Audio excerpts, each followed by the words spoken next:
ढेर सारी इंडस्ट्री यहाँ से चली गई। ममता जी के चेहरे पर शिकन नहीं।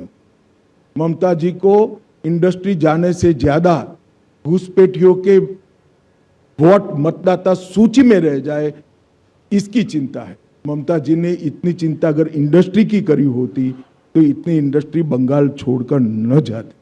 और एफडीआई का प्रवाह 30% गिरकर सिर्फ 2662 करोड़।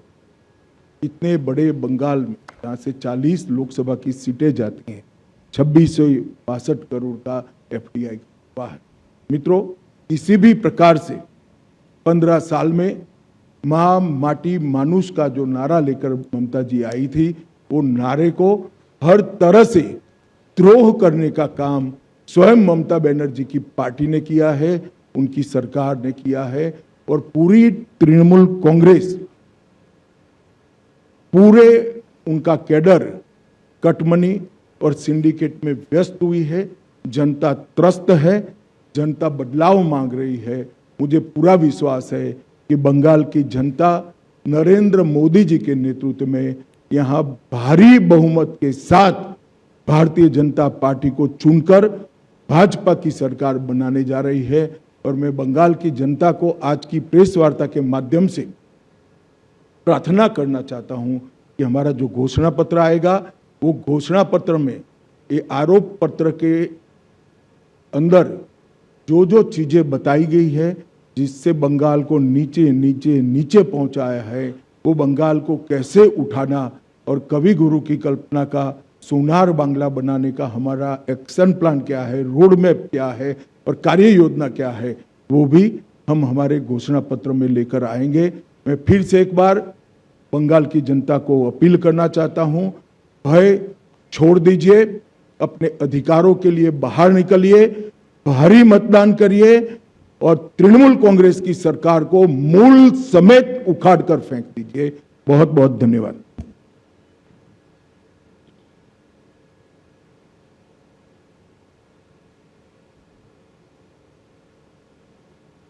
एनआई उज्जवल। फोन माइक ले लो। आपने कहा कि भय मुक्त बंगाल बनाना एक बड़ा बीजेपी का सबसे बड़ा इस बार का एजेंडा भी है और इन्फ्लेटर्स की बात की है, लेकिन जिस तरह से मुख्यमंत्री ममता बनर्जी खुद स्टेज में खड़ी होकर ये कहती हैं कि बीजेपी अनऑफिशियल प्रेसिडेंट रूल लगा चुकी है, रिसफल हो रहा है आईएएस आईपीएस ऑफिसर का, अब कोई भी अगर किसी तरह का दंगा होता है तो उसकी जिम्मेदारी इलेक्शन कमीशन को लेना है और बीजेपी को लेना है। कल ही देखा गया रामनवमी के दिन में मुर्शिदाबाद में एक वायलेंस का वहाँ घटना को अंजाम दिया गया।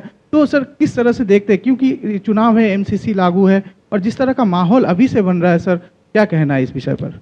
देखिए, देश भर में जहां जहां चुनाव होता है, जिन अधिकारियों के कामकाज पर सवाल उठे हुए हैं, चुनाव आयोग उसके ट्रांसफर पोस्टिंग में दखल देता है, वो पूरे देश भर में हो।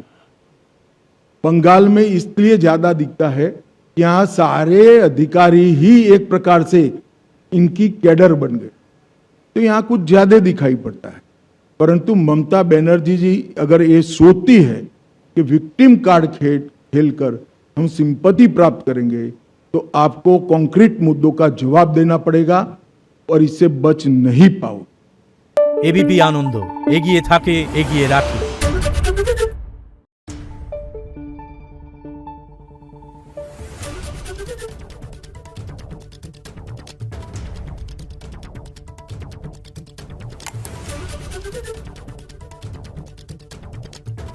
Thank you.